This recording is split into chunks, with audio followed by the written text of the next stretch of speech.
గుంటూరు జిల్లా ప్రత్తిపాడు నియోజకవర్గానికి చెందినటువంటి ఇదివరకు హోమ్ మినిస్టర్గా పనిచేసినటువంటి మేకతోటి సుచరిత గారి ప్రత్తిపాడు నియోజకవర్గంలో ప్రస్తుతం మనం ఉన్నాము.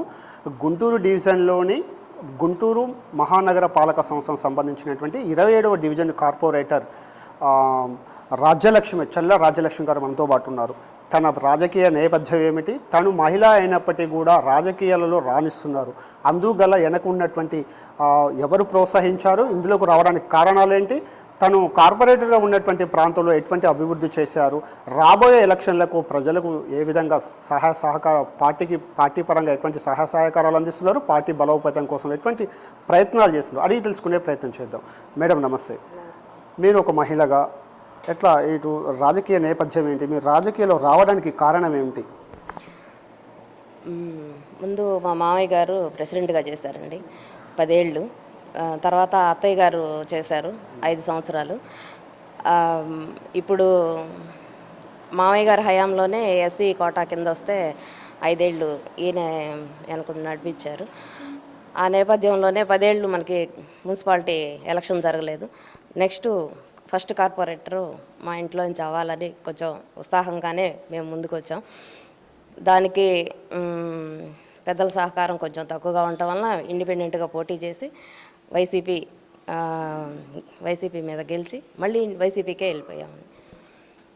మరి మాకు డెవలప్మెంట్స్ అంటే మేడం గారు ఇవ్వాలి, కొన్ని సహాయం చేశారు మేడం గారు.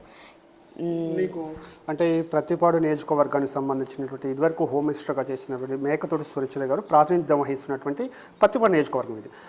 తన నుంచి అంటే మీ ఎమ్మెల్యే నుంచి ఎటువంటి ప్రోత్సాహం, ఎటువంటి సహకారం, మీ ప్రాంతాన్ని డెవలప్ చేసుకోవడానికి ఎటువంటి సహకారం ఉంది? కొంచెం సహకారం తక్కువనే చెప్పాలి. అంటే మున్సిపాలిటీలో మేయర్ గారి సహకారంతో, కమిషనర్ గారి సహాయ సహకారాలతోటి కొన్ని డెవలప్మెంట్స్ చేశాము. మేడం గారు కూడా కొంత సహాయం చేశారు. ఇవి మేము 4 కోట్ల దాకా డెవలప్మెంట్ చూపించాము. మన శ్మశానం అనేది 16th ఫైనాన్స్లో ఒక 50 లక్షలు వచ్చింది. మేము ఊళ్ళో 40 లక్షలు కలెక్ట్ చేసాము. ఇప్పుడు ₹1 వర్క్ స్టార్ట్ చేస్తూ ఉన్నారు. మళ్ళీ కూడా ఇంకా దానికి ఇంకా ఫండ్ కలెక్ట్ చేసి ఇంకా కొంచెం డెవలప్ చేసుకోవాలని మేము ఆశిస్తూ ఉన్నాం. ఇంకా రోడ్లు, మెయిన్ కాలువకు ఒకటి బాగా ఇబ్బంది మాకు. ఈ వర్షాకాలం వస్తే బాగా నీళ్లు నిలబడి బాగా ఇబ్బంది. దానికోసం మాత్రం అంటే కొంచెం ఎక్కువగా ట్రై చేసాం. అది 6 కోట్ల వర్క్ వచ్చేసింది. అది కూడా డెవలప్మెంట్కి కింద తీసుకొని దాన్ని కూడా ముందుకు నడిపిస్తూ ఉన్నాం. ఒకటి శాంక్షన్ అయింది, ఇంకా 2 కాంట్రాక్ట్ బేస్లో ఉన్నాయి. అయితే మొత్తానికి మాకు డెవలప్మెంటు అంటే మీడియంగా బాగా అయినట్టేను. అంటే మామయ్య గారి టైంలోనే చాలా రోడ్లు అవి వేశారు. ఇంకా కొంచెం డెవలప్మెంట్ ఉంటే అది ఈ టైంలో మేము వేసేసుకున్నాం. ఇంకా మాకు ముఖ్యంగా జరగాల్సింది ఒకటి చెరువుకి 90 ఎకరాల చెరువు ఉంది. ఆ చెరువుకి డెవలప్మెంట్ కోసం చాలాసార్లు తిరిగాం. టౌన్లో నీళ్లు కావాలంటే ఇది పై ఎత్తున ఉంటుంది. కౌన్సిలింగ్లో కూడా 2-3 సార్లు ఎక్కువ సార్లే పెట్టడం జరిగింది. అంటే దానికి ఎక్కువ అమౌంట్ అవుతుంది, ఇంకా కొంచెం టైం తీసుకొని చేద్దాము అని కొంచెం డిలే చేశారు.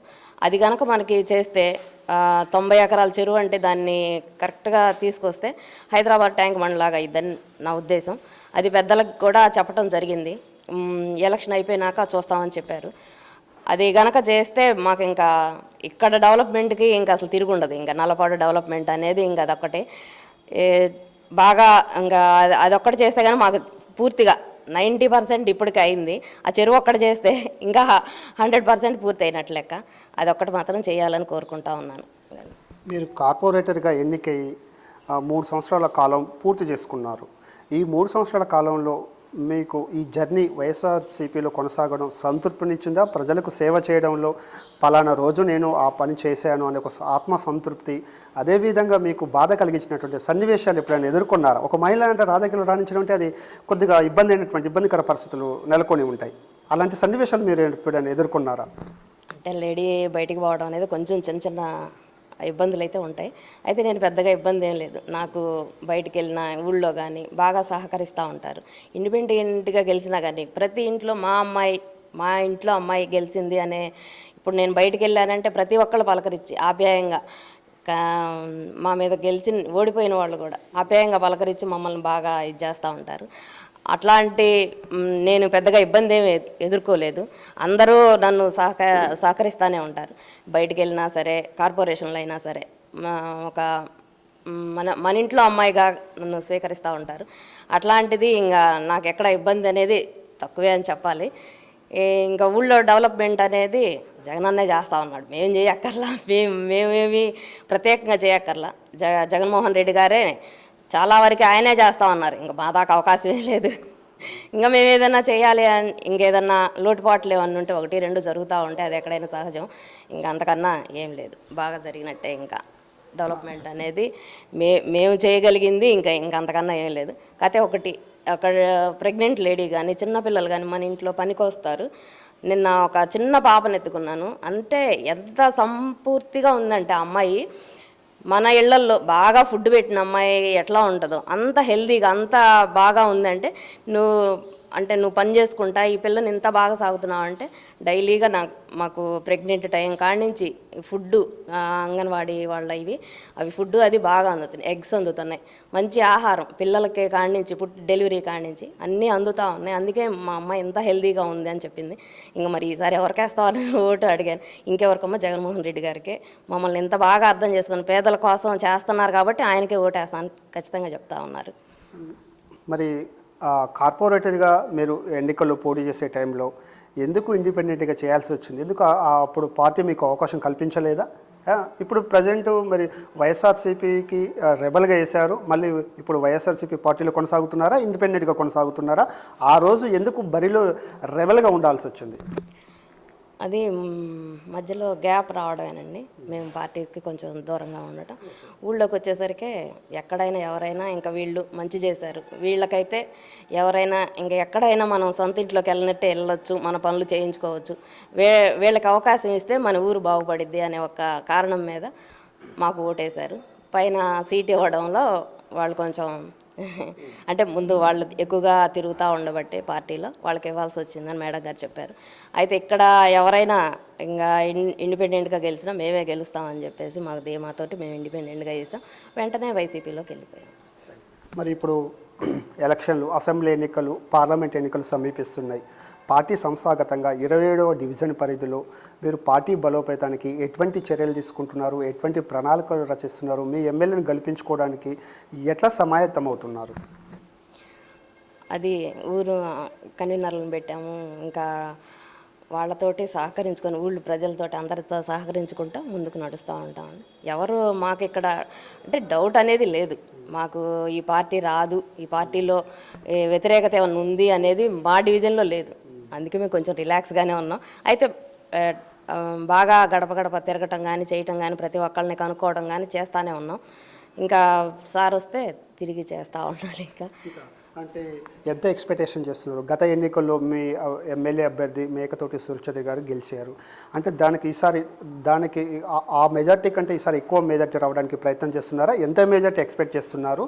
రాష్ట్ర వ్యాప్తంగా పార్టీ ఎన్ని సీట్లను కైవసం చేసుకోబోతుందని మీరు ఆశిస్తున్నారు?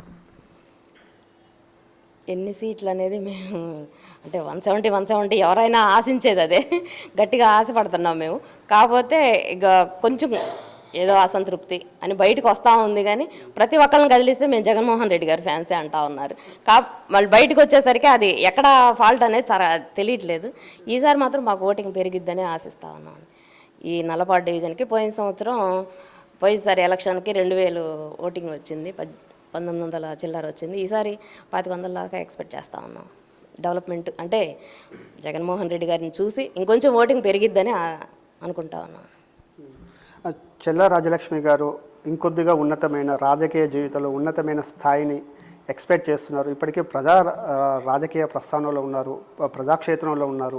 ఇంకా ఏమన్నా అంటే అవకాశం ఇస్తే, ఎమ్మెల్యే గారు అవకాశం ఇస్తే ఇంకా ఉన్నతమైన స్థానాలకు వెళ్ళడానికి ఎటువంటి ప్రయత్నం చేస్తున్నారు? ఏమన్నా అలాంటి ఆశలు ఏమైనా ఉన్నాయా రాజలక్ష్మి గారికి?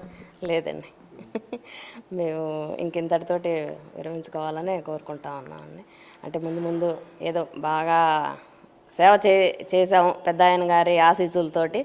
ఇంకా ముందు అంత ఎక్స్పెక్ట్ చేసుకోవట్లేదండి, అంత ఆశ లేదు. చివరిగా చెప్పండి, మీరు ఈ ఎన్నికలు ఈ రాజకీయ జీవితంలో కొనసాగిన మీకు ఆత్మసంతృప్తినిచ్చిందా? ఈ రాజకీయ జీవితం అంటే ఏం చెప్తారు? 70-80% అండి. అంటే మన చేత్తో పథకాలు అవి ఇస్తూ ఉంటే, మన చేత్తో ఏదన్నా జరుగుతూ ఉంటే అది ఇంకొంచెం సంతృప్తినిచ్చేది. మనం ఇచ్చే పని లేకుండా జగన్మోహన్ రెడ్డి గారు పైనుంచే ఇస్తూ ఉన్నారు బటన్ నొక్కేసి, మన చేతుల ద్వారాగా ఏమి ఇలేకపోతున్నాం అనేది కొంచెం అసంతృప్తి. అంటే మన చేతులతో మనం ఏదన్నా ఇక్కడ మన ఇంట్లో ప్రెసిడెంట్గా చేశారు అంటే, మనం ఏదైనా పని చెప్పారు అంటే అది అయిపోద్ది. ఆ పద్ధతి నుంచి మేము చెప్తుంది ఏదైనా జరగట్లేదేమో మాకు కొంచెం అసంతృప్తి. కార్పొరేటర్గా అంటే ప్రెసిడెంట్ పద్ధతికి అలవాటు పడి కార్పొరేటర్గా మనం పైన చాలా ఒత్తిళ్ళకి అంటే వాళ్ళ అందరి అనుమతులు తీసుకుంటూ పనులు చేసుకుంటూ ఉండాలి. అది కొంచెం అసంతృప్తి.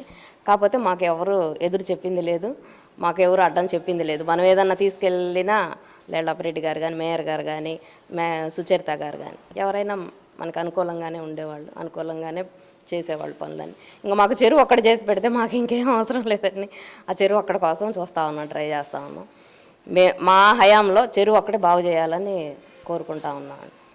చివరిగా చెప్పండి సంక్షిప్తంగా, ఈ ఎన్నికల్లో ప్రజలకి మీరు మీ కార్పొరేట్ పరిధిలో ఉన్నటువంటి ఓటర్లకి ఏం చెప్తారు 2 వాక్యాలలో? వచ్చే ఎలక్షన్స్ గురించి, ఇప్పుడు ఎలక్షన్స్ వస్తున్నాయి, ఎంపీ ఎలక్షన్స్, శాసనసభ ఎలక్షన్స్ వస్తున్నాయి కదా, ఈ ఎలక్షన్స్ గురించి ప్రజలకు మీరు ఎటువంటి సందేశం ఇస్తారు, ఏమని చెప్తారు?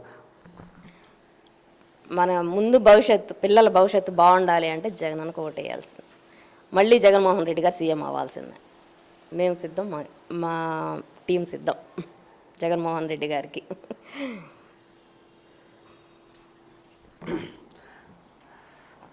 ఇక్కడ వచ్చాను మేడం, ఇక్కడ ఓకే రైట్. ఇది 27వ కార్పొరేటర్ చెల్లా రాజ్యలక్ష్మి గారు చెప్తున్నటువంటి విషయము. తన మామగారు అత్తగారి యొక్క వారి నుంచి పుణికిపుచ్చుకున్న రాజకీయ వారసత్వంతో ప్రజలకు సేవ చేస్తున్నాను. ఈ రాజకీయ జీవితం అనేది నాకు ఎంతో సంతృప్తినిచ్చింది. ప్రజలకు సేవ చేయడం, రాష్ట్ర ప్రభుత్వం ప్రవేశపెట్టినటువంటి అన్ని పథకాలు ప్రతి స్త్రీకి చేరినాయి. ఆ స్త్రీ యొక్క బిడ్డను ఎత్తుకున్నప్పుడు ఎంతో ఆత్మ సంతృప్తినిచ్చింది. బిడ్డ చాలా బలంగా ఉన్నారు, పేదల పిల్లలు ఇంత బలంగా ఉన్నారు, కూలీ నాలి చేసుకొని ఇళ్లలో పనిచేసే వాళ్ళ పిల్లలు కూడా ఎంతో పోషకాహారం కలిగినటువంటి ఆహారం అందిస్తున్నటువంటి రాష్ట్ర ప్రభుత్వానికి తాను కృతజ్ఞతలు చెబుతూ ఎంతో ఆత్మ సంతృప్తినిచ్చిందని తన సంతోషాన్ని వ్యక్తపరుచుతున్నటువంటి పరిస్థితి. అదేవిధంగా ఇంకా తను కార్పొరేటర్గా ఇప్పటికీ ఎన్నికై 3 సంవత్సరాలు పూర్తి చేసుకున్నారు. ఇంకా వచ్చే 2 సంవత్సరాల కాలంలో తన ఊరిలో ఉన్నటువంటి 90 ఎకరాల చెరువుని యొక్క పూడిక తీసి చెరువును నిర్మించి ఈ కార్పొరేట్ డివిజన్లో ఉన్నటువంటి ప్రజలకు సాగునీరు, త్రాగునీరు అందించడమే లక్ష్యం అని చెప్తున్నారు. ఇక ఈసారి అయితే ఒకవేళ ఖచ్చితంగా అవకాశం ఇస్తే ఇక చేసినటువంటి జీవితం చాలు. ఒకవేళ మా అత్తగారి తరపు నుంచి వచ్చాను కాబట్టి ఇక నాకు రాజకీయం ఇంత సంతృప్తి వచ్చింది, పెద్దగా ఆశలు లేవు రాజకీయ జీవితం పైన తను చెప్తున్నటువంటి పరిస్థితి. మొత్తానికైతే చెల్లా రాజ్యలక్ష్మి గారు తన కార్పొరేట్ పరిధిలో ఉన్నటువంటి ప్రజల యొక్క మనసునైతే గెలుచుకుంటున్నారు. ఖచ్చితంగా ఈసారి వైఎస్ఆర్సీపీ పార్టీ మరోసారి అధికారంలోకి వస్తుంది, అందుకు తగిన కృషి చేస్తాము మా డివిజన్ పరిధిలో అని తను ఘంటాపథంగా చెప్తున్నటువంటి పరిస్థితి. ఖచ్చితంగా వైఎస్ఆర్సీపీ మరోసారి రాష్ట్ర ముఖ్యమంత్రి పీఠాన్ని కైవసం చేసుకుంటుందని ఆశాభావం వ్యక్తం చేస్తున్నారు. వీడియో జర్నలిస్ట్ రాఘవ సాయితో సాగర్, పత్తిపాడు నియోజకవర్గం 27వ డివిజన్ పరిధి నుండి.